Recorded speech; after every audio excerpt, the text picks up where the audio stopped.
and thank you, Khaki, for hosting this talk.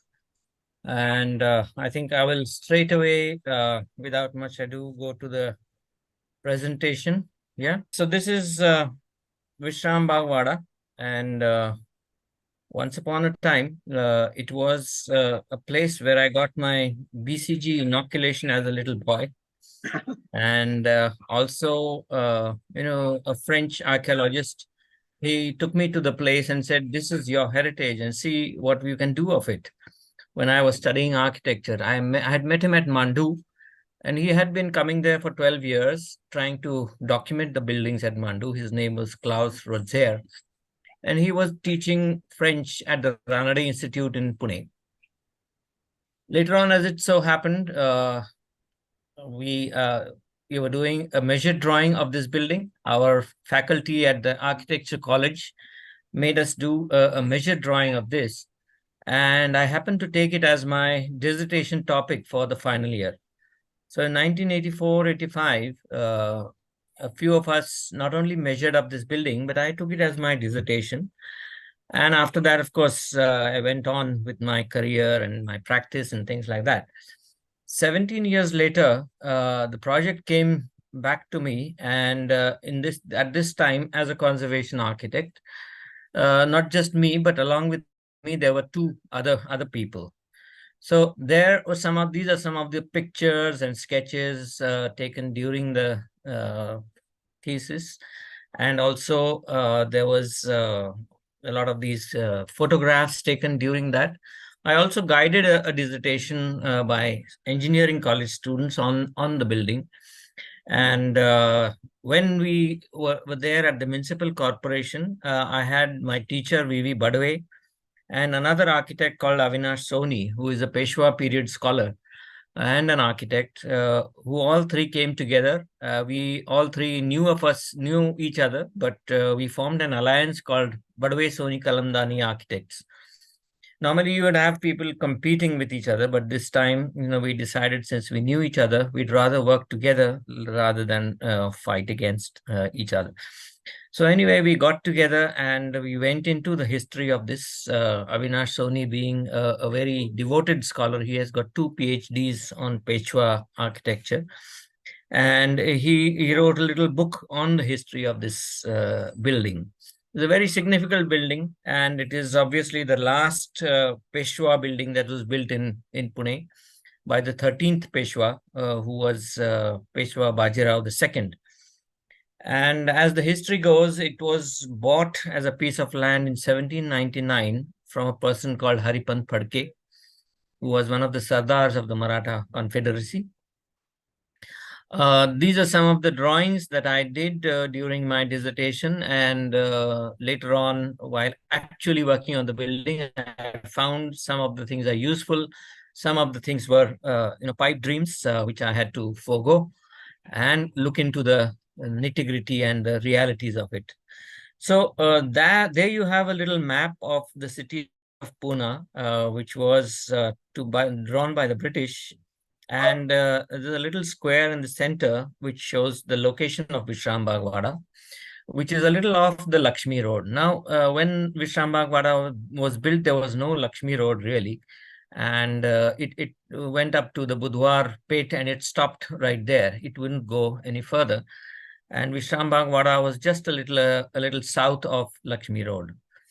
Now, what we found in the historical research is that there was a makta given, or an agreement, between the Bajirao Peshwa and a person called Mansaram Lakshman and Daji Sutar. And it was given in March 26, 1807, and there are those details for about 72,000 rupees. After which there was a second agreement given to Trembak Dengle, who was the Prime Minister of Bajirao II, for 75,000 rupees. And there's a breakup, phase 1 comprising a ground plus 1 10-bay khani structure at east-west side and 7 bays along with the north-south plinths. So there's a detailed description in Modi Lipi in Marathi, the earlier script of Marathi, and which is translated here for the benefit of the readers. So there are about 3 little sub parts to the contract document. And as we have it, the commencement and construction starts somewhere in 1807, and there is November 1800, and after that, which you have a grand ceremony which took place. So all that is recorded history, and you can find it in the Peshwe Daftar, or the Poona archives, as it is called. Followed by that, there are some of these writings of William Wordsworth, who was the William Wordsworth the third, who was the great grandson of the William Wordsworth, and who was a teacher and who was a principal of this college. And he was writing to the active collector and saying that the repair of the drain work in the second quadrangle of the Vishrambagwada building is required, and he has fallen sick several times, and that the proper sanitation for the building needs to be done. So we find fragments of history which actually inform us about the importance or the various phases that the building went through. There you have 6th October 1821. After that, the Peshwas had already gone away, and the British were there after the Anglo-Maratha War in 1817 September. And on 6th October 1821, a grand ceremony marked the opening of a school where subjects taught comprised of law, Vedas, religion, science, grammar, medics, art, etc. But the smooth running of the school started only after one Major Candy, the author of the Marathi dictionary, took over the administrative affairs. Later in 1842, the So I was telling about the goings on after 1818, where the Peshwas evacuated the Wada after the Third Anglo-Indian War. And on 6th October, there was a grand ceremony that marked the opening of the school, where the subjects taught comprised of law, Vedas, religion, science. We were somewhere at 1842, where the Vedas were stopped when Major Kamdi came in. And there in 1856, the study of Shastras and everything was stopped. And the Macaulay's minute was here by this time. And Elphinstone, who had actually fought with the East India Company, asking the Vishrambagwada to continue as a Sanskrit school, was retired by that time. And the British had completely taken over India. So, and everybody started speaking English, and I think that has affected us to this day. So there you had this picture of Major Candy, who was a missionary linguist, and who also is known for his contribution to Marathi lexicography. And he introduced the use of pronunciation marks in Marathi and helped compile a comprehensive English-Marathi dictionary, which is used to this day, 2 centuries later. Translated into many English treatises such as the Indian Penal Code and Indian Civil Procedure Code. And this is a picture of the Hindu school at Vishrambagwada, which was published in the Illustrated London News of 1859. So this was a kind of a picture, which showed the locals sitting down, trying to read, trying to converse, chat, and probably it's the artist's impression of what an educational institution in the East would have looked like. Well, today we have converted that, restored that to this, and this is a picture, a wonderful picture by a photographer called Sachin Meerpagar. And here you have the Western Courtyard. It's actually a 220 feet long building, and which is about 80 feet wide. So there are 3 courtyards, and this is the courtyard towards the extreme west. Now, on your right, you see a picture of Haripant Phadke, who was a Sardar during the 1790s in the Darbar of Savai Madhavrao. And on your right, you have Avinash Soni and V.V. Badwe. V.V. Badwe was my teacher in architecture, and Avinash Soni about 10 years senior to me. So this is the kind of a restored building with a courtyard, the verandas, which are called sopas, and on the upper floors, there are the rooms. Incidentally, this building was burned down by incendiaries in 1879. And the reason being that a man called Ranade was implicated in a corruption case, and he really set out the building on fire.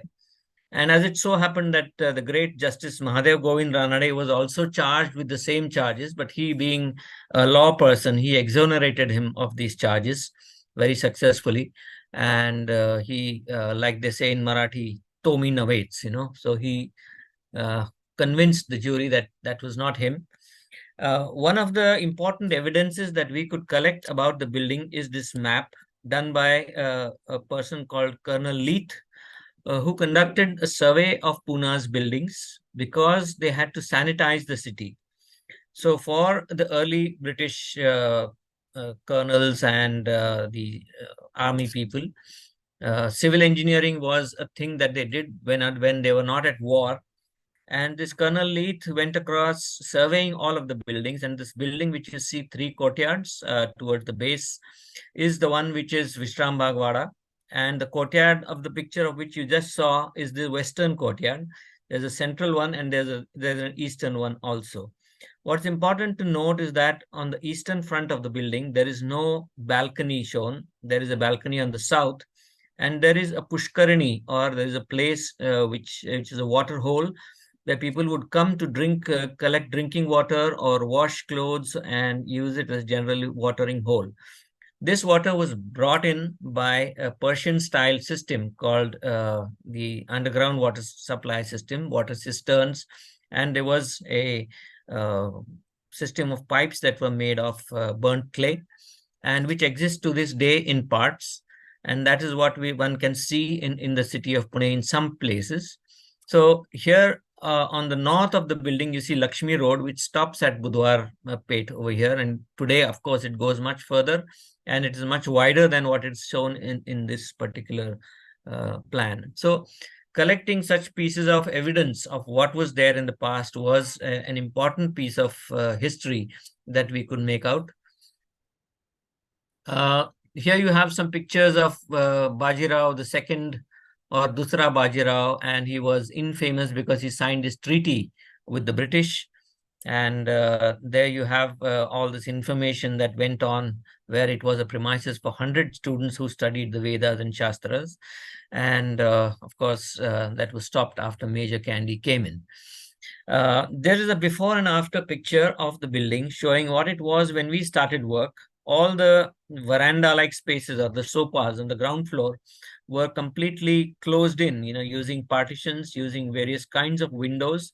And the upper windows, of course, they didn't change, but the colors are now different. And of course, a floor has been added because we found the original contract document that was given for this building, which was in Modi Lipi, and the ones which you saw earlier in the talk, where we had various components of the building that were described very carefully and built there. So those documents were used to build a floor above.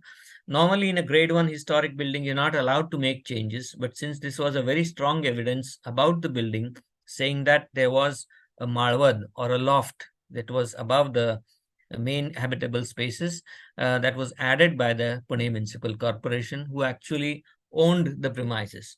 Now, there was a little, hitch here, because the state archaeology lists this Vishrambagwada as one of the important buildings of Maharashtra state. However, throughout our 20 years of doing work on this building, they never said a single word. They never came in between. They did not send us a single letter. So much for the efficiency of the state government. There you have a picture by Atul Kanitkar, who was part of our team when we started work in 1984-85 as students. And there you have the figures of the center of the building, where a floor was added, a second floor was added, and a library was also put in there. A state government library was put in, and the building also housed other offices of the Pune Municipal Corporation. And it had a vaccination center, it had a drainage maintenance office, a land acquisition office, a shop act office, and a library in state government. It still has the births and deaths register, which is in one part of the building. So when the municipal corporation moved out to its present location, they just gave over this building for all and sundry kind of uses without realizing the cultural value of it. Now, the pictures of these two gentlemen here on the right, Shyam Dhawale and Sanjay Borse, have been included because Shyam Dhawale was an executive engineer. Though being an engineer, he was fond of painting and drawing and artistically inclined. And we requested the municipal commissioner to appoint him as the head of the heritage cell. This we did when we were doing the Shaniwar Wada for the municipal corporation. And they very graciously agreed that they need a heritage cell in Pune. And today the heritage cell is more than 20 years old, and they have conserved several buildings, and we have been a part of that cell for quite some time. The junior engineer Sanjay Borse was one who actually thought that it is his mission to see this work completed, and he sort of put in all that he had into this work, which is very rare to find in a establishment like a municipal corporation, because municipal corporations, as we all know, are generally because as known to be places full of corruption or not doing work or taking their own sweet time to do things, etc. Uh, the early efforts that paid off with the measured drawings or the historical research and all that were a part of the history of the building. And the picture that you see on the right, where Anjali, at that time my classmate, stands with a drawing roll, and in a place where Babasaheb Purandare later on moved in and had used the place for some years for Shivasrushti till he passed away last year. So there are these various aspects of the buildings, like the Megadambari, or the balcony, which hangs over the Bajirao Road. Now, after this building was rebuilt in 1885 following the fire, that new feature was added to the building, and it was a British version of what they would do as heritage conservation or restoration. And there you have the building as we found it during the dissertation. And later on, we found out that it's a very important building because not only did the Sanskrit College start there, but the Poona College, the Deccan College, the Engineering College, and the Agriculture College, all of these at some point in time started at this building to make it the Oxford of the Cambridge of Oxford and Cambridge of the East. That's of course a kind of adage that Jawaharlal Nehru added to the city, looking at the various institutions that had come up over the years. But there was also a post office on the ground floor, a central library over here on the second floor, and various other halls. There was the municipal corporation general body meeting, which used to take place here, and the likes of Lokmanya Tilak or Gopal Ganesh Agarkar and Mahatma Phule were all felicitated in this building. Mahatma Gandhi and even Indira Gandhi is known to have visited the place at various times. Now, here we had the project which got off to a start.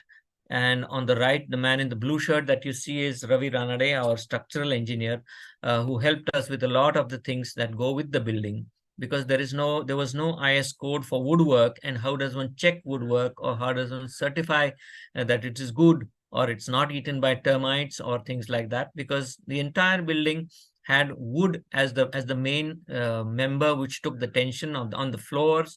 All the columns were made of the wood, and of course there were some walls in brick and lime mortar in between. So there was a lot of brass tacks that went into making or changing the way the building was as modified by the municipal corporation, and trying to put it back to the state which we found in the old documents, the contract documents, or the makta that was in Marathi. Now, here we see the courtyard now. There were these three fountains in the western courtyard which were found and which were restored. This, what you see in the center, is the facade of the Kumtekar Road, which had the Pushkarani house. Now there's a small miniature on which these girls are sitting here. And of course, these very detailed carved elements which are there on the eastern floor, eastern side of the building.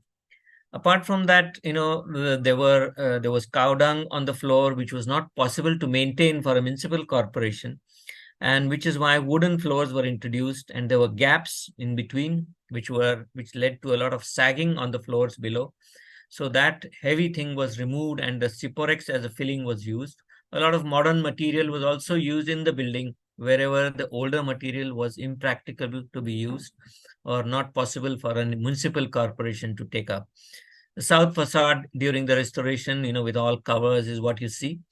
And Avinash Soni put together a city history museum there, which tells about the story of Pune from a village to that of the present metropolis that it is today. So you have various models of buildings, there are various drawings, there are various places like this typical seating detail, which is there in the building. The Megadambari, or the kind of a feature of the east facade, is being now completely revamped. We are retaining all those parts that are old and trying to remove the ones that have given way because of the weather. The footpath on the south side, which was a new feature that had come because of the traffic and the pedestrian safety required, was restored using cast iron and the basalt stone walls. On your right, you see a skirting, through which the light cables had to flow. So there was a small notch made for the cables. And on the bottom right, you can see the little lamps that were attached to the building for the lighting. And lead sheet was used over the cornice to prevent the damage that was done by water. Lead being a material that is known to last for at least 200 years was preferred. Now, these are the kind of pictures that you saw when we were changing some of the columns that were gone bad, or some of the carpenters who were at work in the building. A lot of students would come and see how conservation work is done in a building like that. And those two staircases that you see at the far end were British additions, because the Peshwas earlier would never do such a thing to a building, never have these open exposed staircases. The staircases would always be in the center of two walls, a narrow little passage that goes up. There you have a central courtyard where we have introduced a stage so that little performances can happen. There you have a whole college class assembling for a picture. This is a before and after showing the kind of a plastered wall that we saw on the south facade of Kumtekar Road, and what we changed it into patterned brickwork, where we manufactured about 40,000 bricks of that old Pustak wheat type. It is a flat kind of brick which was used in the Peshwa times and which is commonly seen in many old cities. So we redid the entire facade in that manner, because cement and plaster was used over here. In the making of that brickwork, we used lime mortar, and of course on the roof of it, they were all handmade pot tiles for the roof. So the kind of school that was there, and these ladies started coming back with the children to show them what the first school in Pune was like. We had to step down the footpath because the road level had obviously gone up over the years. And we know that municipal engineers and contractors never remove the earlier layer to replace it with a new layer, and they went on building up.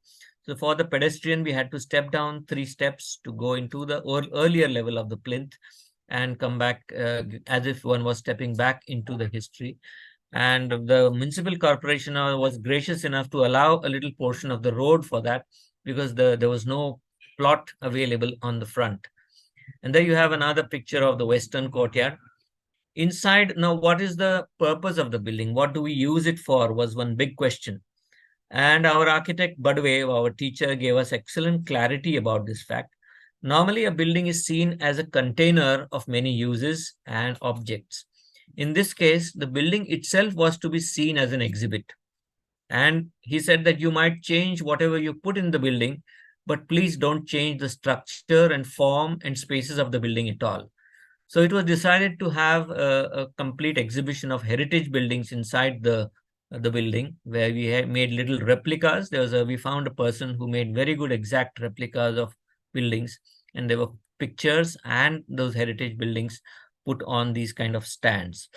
There was also a model of the building made according to the original makta, or the original contract document, because there was a kind of a debate between us 3 architects, where Avinash Soni, being a Peshwa period scholar, wanted the whole building painted into the Peshwa period style. Painted meaning architecturally, changed things that were added later, all the things that were added later. and put it back to the Peshwa period, which was like an obvious sentiment from a person who is that period scholar. But in conservation, it is very important that you retain all the subsequent changes which are significant. Places where the freedom fighters had come, the social reformers had come, like Mahatma Phule or Gopal Ganesh Agarkar or even Lokmanya Tilak. So all those phases were retained, and a kind of a hybrid emerged finally, where we had all the parts of that older and newer building kept intact. Now, here you can see plastic chairs that were actually used for looking people coming and sitting and looking at the performance. But later on, we designed a whole host of stackable wooden furniture that was kept in the courtyards and used for the people who came to watch the performances. So that central courtyard, which has got this Sanskritik Kendrache Udghatan, as it is called, so where you have a povada and a launi being played and things like that. So at the end of a heritage walk, they are all given this treat of the local kind of vocal and performing arts. And of course, it's lit in this manner at night. How much time do I have, Farooq? Can I go on for another 15 minutes? Yeah. I'm on slide 25. I'll finish by, it is slide number 32. Please go on. Please go on. Thank you. Thank you. So here is the coming future of this building, where some work is still going on, and there is the Majghar of this Wada, which is the middle room where the women and the men would meet. So in the center of the room, that Majghar is a place where the history of the Wada is on display. There are these little niches in each wall, and we have introduced the electrical switches that you can see here.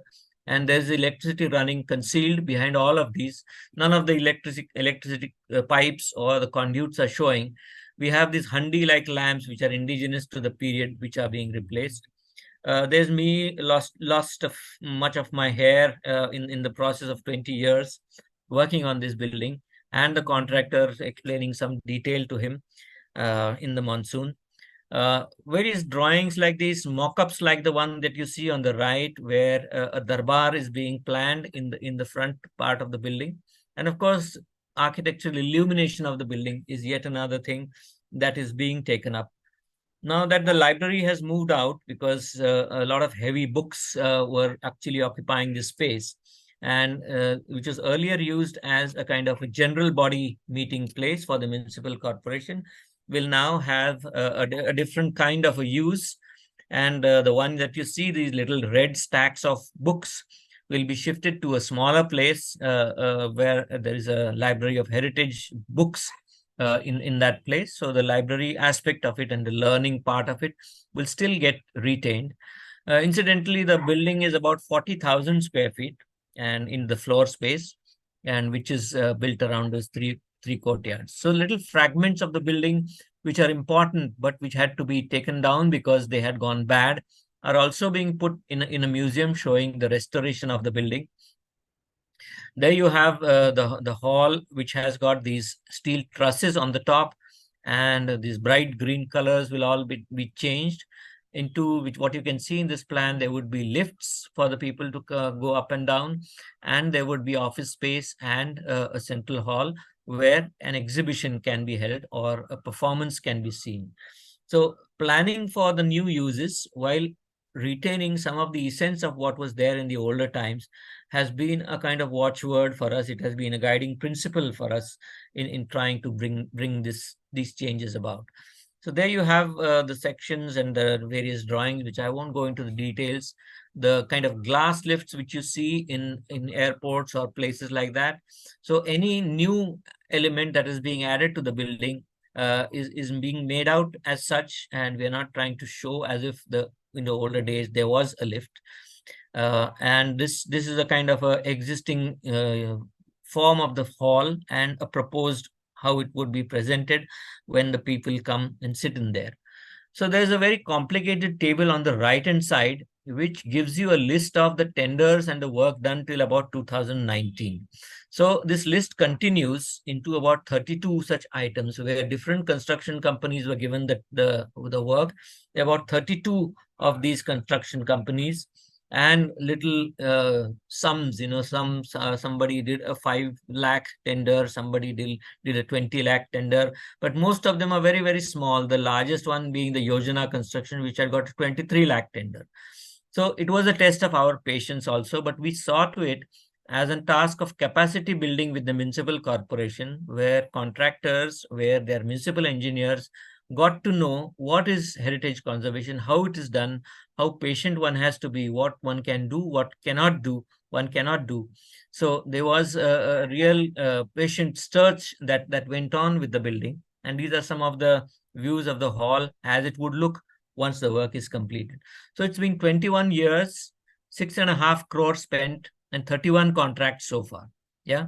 And all these people that you see sandwiched between myself here and Anjali on the left are our architects. Some of them are friends who are artists, and he's a sculptor. He's from the municipal corporation.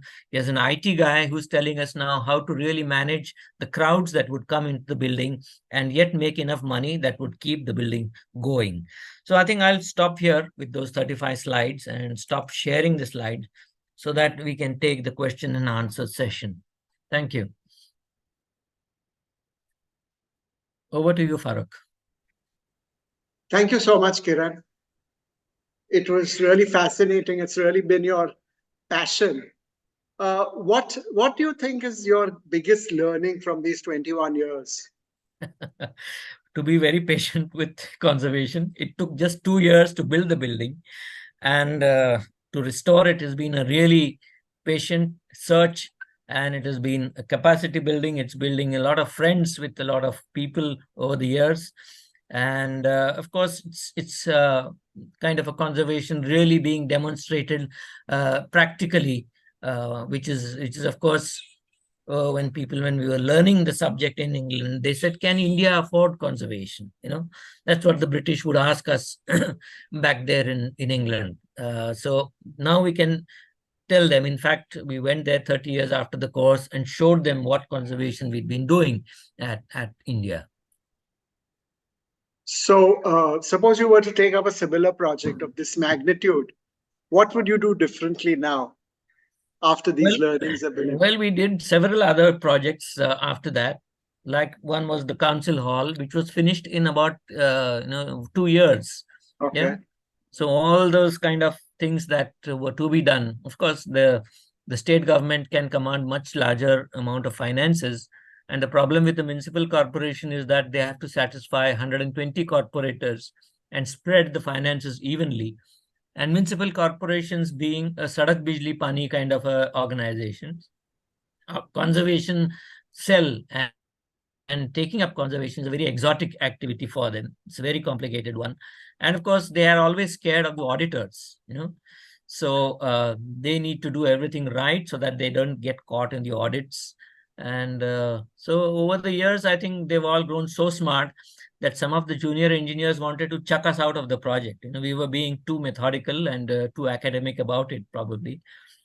And of course, we managed to stick to the guns and hold on to the project.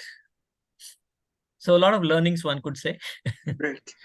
Did Bajirao II ever stay in Vishrambagwada? And what is the origin of the name? Bajirao II was there for just 8 years once the building was done, because 1808 the building was done and 1818 he was out, 8 or 10 years at the most. And there's one very funny thing about buildings, that the buildings, for example, in Mahabaleshwar, are known by the malis or the gardeners who keep the garden.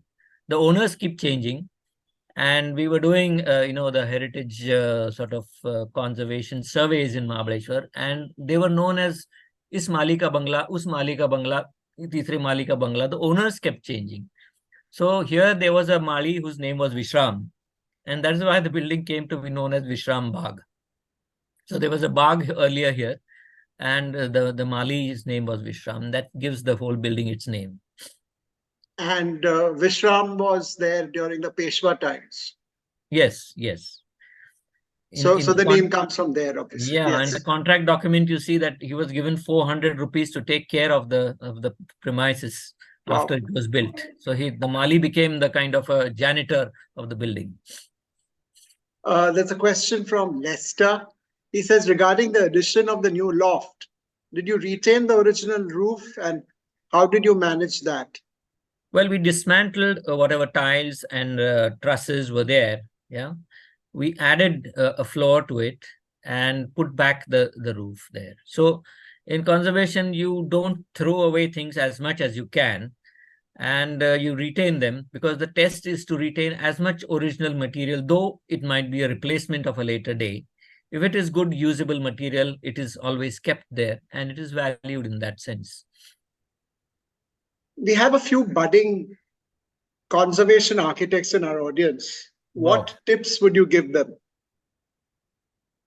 To actually thoroughly document it, to find the history as much as possible, because as a culture, we are not known to keep good records. Yeah.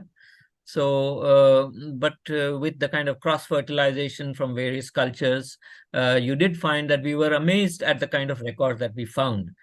For example, when the building burnt, there was a guy called Edwin Arnold, not the guy who went to the moon, but a guy who wrote a poem. He was a very sensitive poem that was written by a guy called Edwin Arnold. So Avinash Soni was a very good one at collecting all such little tiny tidbits, and he knew where to look for the history. So there are always good historians around who have studied their subject very well, and we architects tend to be a little short on studying histories and finding the sources and all that. So we should do our job well. We should get it done from the specialist as much as we can. The structural engineer and long kind of consultations with them are necessary. You can easily rush through it and say, "Ye lo, ye karke de diya, band karo, ho gaya kaam kar." But one has to be extremely patient with this thing. One has to have, obviously, a passion for searching for what is the right solution in various situations. Passion, as with everything, it's a question of Yes, passion. I Yes. think it's Commander Mohan Narayan wants to know, why do you call it, or why does Khaki call it the pleasure palace? yeah, like Vishram is normally associated with pressure.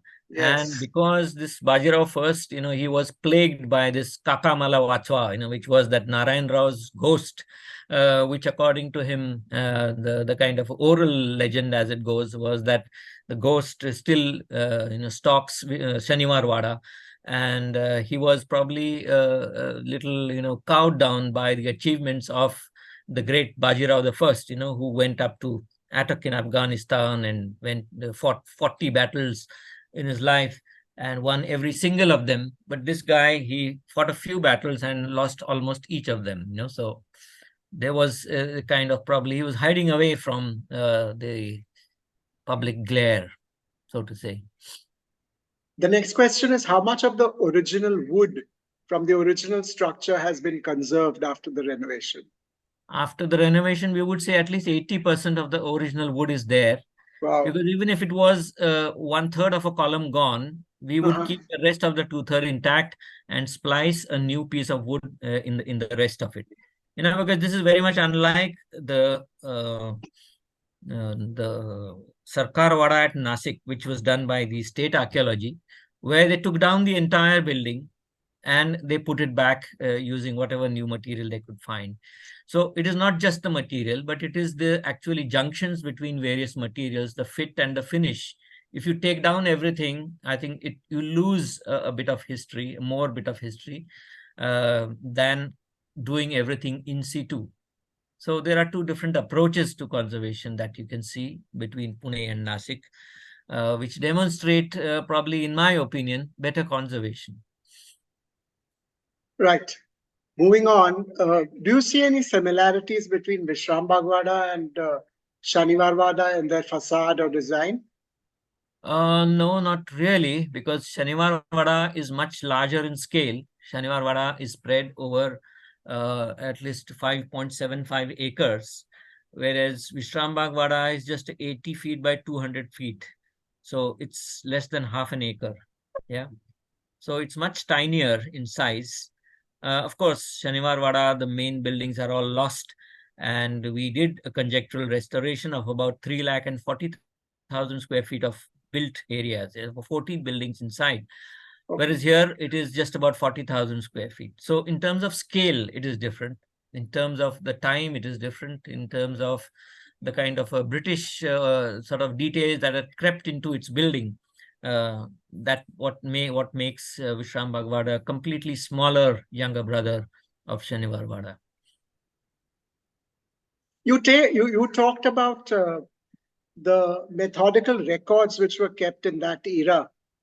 And what kind of learnings are there for our state archives from those kind of records which were maintained at that time?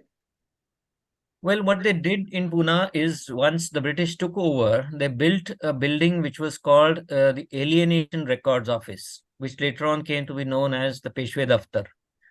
And they had moved all the land-related documents, the revenue documents from Shaniwarwada to that place before they burnt it down. Okay. So for the British, burning down of Shaniwarwada was like of a desecration of the Maratha pride. And they wanted, they feared that people would build it up again and it would stand up as a symbol of local, not just local pride, but Indian pride as a whole. And it was a common practice to burn down, whatever their buildings were. So, well, they burnt it down. And so the records that were kept were mostly of revenue records. They were hardly about how a building was built or how other smaller things, the lesser important things were rarely kept there. But nevertheless, like we found the Makta, or the record document, the contract document for Vishrambagwada, which is an extremely important document, which tells us what mattered in those days, how building documents were kept. And in 3 pages, they finished in describing a 40,000 square feet building. Today, we would write 3 cupboards of, pages and pages and pages to have that size of a building built. There have been persistent requests for your contact details. Do you mind sharing those in the chat box? It's okay. You can share them. Amrita, would you put that in the chat box, please, while we go on to the questions? You mentioned a grandson of the William Wordsworth. Great Somebody wants grandson to of know a the, little yeah. more about him. Yeah, because he is a famous person. There's a big portrait of him which hangs in Deccan College, who later on became the vice chancellor of the Deccan College. Okay. And, so he was an important fellow here in Indian education history. Yeah. So you find much more about him. There is some debate. Some people say, no, he wasn't. He had a similar name and things like that. But Babasaheb Purandare, who is known to be a very great scholar of history, he himself told me that, yes, he was his great grandson. Well, so I believed him. I was no historian to start debating that. Yeah. Could you give us your email address? I'll just type it down. Yeah, it is kiran.kalamdani@gmail.com. There you are. Thanks. For all the people who wanted it. Oh, yes. That brings us to the end of our talk today. Thank you so much, Kiran, for your time. It was really enlightening, for me at least, and I'm sure for everybody else. Thank you, audience, and apologize for the little hitch in the beginning. Please do attend as many talks as you can, and do keep on following us on social media. Thank you. Thanks a lot. Thank you, Kiran. Bye.